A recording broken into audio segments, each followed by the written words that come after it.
Bienvenue sur la chaîne des émissaires unis de lumière. Si vous aimez cette histoire d'expérience de mort imminente, pensez à la liker et à vous abonner à la chaîne. Maintenant, commençons par l'histoire. J'étais sur un vol à destination de Los Angeles lorsque j'ai commencé à souffrir d'essoufflement et de douleurs fulgurantes dans les jambes. J'ai commencé à avoir des vertiges avant de perdre soudainement connaissance. J'ai soudainement repris conscience lorsque je me suis retrouvé à regarder mon corps assis depuis une position au-dessus. Étrangement, j'ai pu observer les allées de l'avion depuis plusieurs points d'observation depuis ma position élevée. Je pouvais voir les agents de bord travailler dans la zone de préparation tout en regardant simultanément l'allée vers l'arrière de l'avion. Soudain, j'étais dehors, et je regardais l'avion depuis plusieurs positions autour et à distance de lui. Je me sentais à l'aise dans cet environnement tranquille, et il semblait que l'inconfort que j'éprouvais quelques instants auparavant était passé. Aussi instantanément que je me suis retrouvé à l'extérieur de l'avion, j'étais de retour à l'intérieur, et encore une fois, à l'extérieur. Alors que je planais dans les airs à l'extérieur, j'ai baissé les yeux pour voir une magnifique étendue d'eau d'un bleu cobalt profond. Puis soudain, je me suis retrouvé dans une immense pièce dont le plafond voûté en forme de cathédrale s'élevait à plusieurs pieds au-dessus de moi. Les colonnes, les murs et les sols de cette pièce étaient d'un blanc pur et translucide, comme l'albâtre ou le marbre, et les surfaces elles-mêmes semblaient rayonner une lumière blanche douce et éthérée, qui faisait briller toute la pièce. La pièce elle-même semblaient émaner d'une paix indescriptiblement merveilleuse et sans limite, c'était une paix qui transcendait le temps et l'espace dans sa détermination absolue vers la pureté. La pièce n'était pas meublée, à l'exception de la grande table blanche ressemblant à un autel qui se dressait au centre de la pièce. La table semblait être faite du même matériau semblable à du marbre que celui des murs et du sol, et elle aussi émettait une douce lumière blanche. Je pouvais voir de ma position, loin de la table, un petit pupitre qui se dressait au sommet et le livre couvert d'or qu'il soutenait. Je me dirigeais vers la table pour regarder de plus près ce livre qui semblait si joliment relié, et qui lui-même dégageait une douce lumière blanche. En regardant ces pages au bord doré, j'ai reconnu le livre comme étant le livre de la vie, et je savais que mon nom était contenu dans ces pages.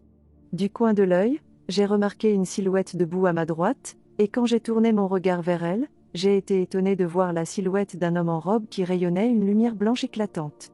J'ai su instinctivement détourner mon regard, de peur de vouloir ne jamais quitter sa présence. Je savais que l'être de lumière qui se tenait devant moi était Jésus. Je ne voulais rien d'autre que rester en sa présence, mais je savais en me tenant devant lui que je devais retourner à ma vie corporelle pour le bien de ma famille. Je suis immédiatement retourné dans mon corps, mais pendant plusieurs semaines après l'émis, j'ai eu des visions, des prémonitions et des rêves les plus étonnants sur l'avenir. Durant ces semaines, c'était comme si le voile entre les mondes était mince, et pendant ce temps, on m'a appris beaucoup de choses.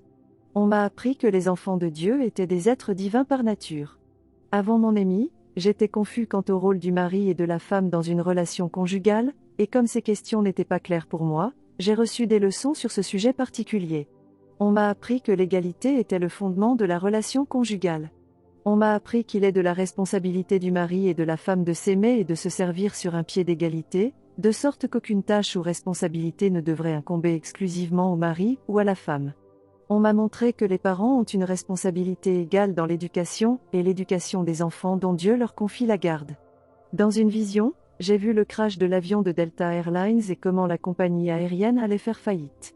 Une autre vision m'a montré les grands changements qui allaient survenir dans ma vie et dans celle de mes enfants. On m'a également montré des visions de la fin des temps, et dans ces visions, j'ai vu la chute de la Babylone moderne et j'ai vu Jérusalem être à nouveau conquise. Dans une autre émis que j'ai eue quelques années après ma première, on m'a parlé des éons précédant la création. Dans cette émis, on m'a appris qui j'étais avant de venir sur Terre et ma forme en tant qu'essence divine. On m'a donné un récit de ces événements qui ont abouti à la guerre dans le ciel. On m'a montré comment tout ce qui se passe au ciel est énergétiquement lié à notre expérience sur Terre et à l'avenir de la Terre, puisque tout ce qui se passe dans le domaine temporel n'est que l'écho de ce qui se passe dans le domaine éternel. On m'a dit que toutes les planètes de l'univers sont affectées par les réverbérations d'une explosion que Lucifer a fait exploser pendant la guerre dans le ciel, mais Dieu, qui désirait atténuer les conséquences de cette explosion, a délibérément modifié l'espace en pliant, courbant et superposant l'espace. J'ai appris que les guerres mondiales et les catastrophes sur Terre ne surviennent pas par hasard, que ces événements ont été précédés par l'événement analogue qui a fait trembler les cieux avant la création du monde.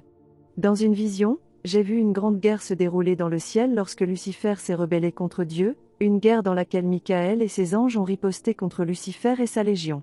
J'ai vu dans cette vision que la guerre qui a suivi s'est déroulée en 3 vagues principales, avec des guerres plus petites entre les deux. On m'a expliqué que les grandes guerres sur Terre sont l'analogue physique des guerres célestes, et que notre Père Céleste a orchestré ces guerres afin de modérer l'impact de l'explosion initiale. On m'a montré que la Terre est comme un modèle microcosmique des acteurs, des circonstances et des événements qui se sont produits dans le ciel, et c'est à travers ce microcosme que le Père est capable de comprendre les événements qui ont précédé la guerre dans le ciel et ceux qui ont suivi. On m'a expliqué que c'est grâce à la compréhension acquise que Dieu est capable de refaire les choses et de restaurer toutes choses à leur gloire d'antan, et que grâce au processus de restauration, les enfants de Dieu seront guéris et unis, offrant un havre au-delà. La portée du mal. On m'a dit que le plan de Dieu pour notre salut était que nous nous incarnions sur terre pour être testés afin que nous puissions évoluer pour choisir Dieu de tout cœur. Au cours de mon émis, j'ai été éveillé au souvenir de mon Père Céleste et de ma Mère Céleste m'élevant au ciel pendant mon enfance prémortelle et, par conséquent, je considère mon Père Céleste de la même manière que je considère mon Père terrestre. De mon enfance prémortelle, j'ai des souvenirs de jouer et de barboter dans un ruisseau avec mes frères et sœurs et de ma mère et de mon Père Céleste qui m'apprenait les sciences, les mathématiques et comment jouer de la musique. On m'a aussi dit que j'acceptais d'oublier ma vie prémortelle et que je m'incarnerais sur terre pour grandir spirituellement. On m'a montré les bonnes et les mauvaises choses qui doivent encore se produire sur terre. La fréquence et l'intensité des signes que nous voyons dans les cieux, des événements comme les lunes de sang et les événements solaires, sont en partie le fait que Dieu fait connaître sa présence au monde alors qu'il se rapproche de la fusion du monde céleste et du monde physique. C'est ce qu'on appelle la seconde venue de Jésus-Christ.